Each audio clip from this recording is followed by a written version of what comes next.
If you didn't know her, you'd think 10-year-old Tilly Smith was just an ordinary schoolgirl. She enjoys all the things ordinary schoolgirls do.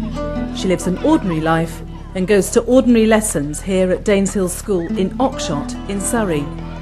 But on the 26th of December 2004, Tilly Smith was caught up in an extraordinary situation and reacted like lightning to save the day. She and her family were on holiday in Phuket in Thailand when the Asian tsunami struck. Most people failed to spot the first warning signs in the water, but Tilly had just studied tsunamis in school. I remembered because I had been taught it in the geography lesson, and it was the exact same froth, like you get on a beer. It was sort of sizzling.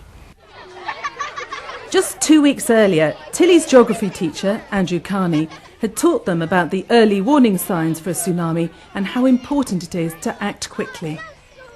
From the time you suspect something's wrong, then it's crucial to get to higher ground and to get away from the seaside. Even if the water is not that high, the power of the waves could crush and drag you down and drag you away. I said there's definitely going to be a tsunami, and my mum didn't believe me, she didn't react.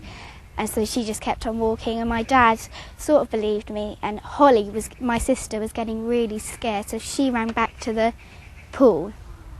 And then my dad went back with her. And then I said, right mum, I'm definitely going. There is definitely going to be a tsunami. And she just, bye then. So I went back, and she was sort of reacting a bit more when I had gone. And so she went back to see if I was okay. And then the minute that she had come back, the water started coming up the beach. The tsunami wreaked havoc across Asia, killing over 270,000 people and causing massive destruction to property. Large parts of Phuket were damaged, but with such simple but crucial information, Tilly managed to save the lives of all the people on her beach. Well, I told my dad, and my dad told the security guards, and the security guards told the people on the beach, because there was quite a few families on the beach, just in the water. Some reports claimed Tilly saved over 100 lives that day, but she says the real hero is her geography teacher, who saved her life and those of her family. If it wasn't for Mr. Carney, then I'd probably be dead, and so would my family, so I'm quite proud that he's taught me that in the time, that it was. The power of education is the difference between, I suppose, success and failure, life and death in this case, and there is nothing to substitute it for. Without education, I think people are powerless. With education, as can be seen here, they are very powerful in terms of directing their own lives.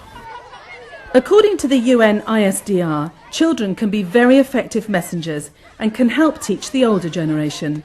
If Tilly hadn't been there, her mother may easily have died.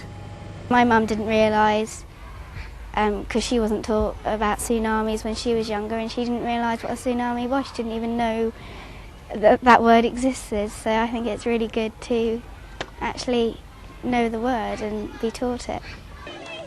Tilly agreed to be interviewed for the UN International Strategy on Disaster Reduction because she hopes her experience may help spread the word in other countries about the importance of raising awareness. Though her life is now back to normal, she still thinks of those who died in the tsunami and says one day she would like to return. I sort of felt guilty that I had survived and all those people hadn't. I'd like to go there again just to finish off our holiday, and I'm quite proud of myself that I knew what was happening. It's hoped when the next time comes, more people will react like Tilly.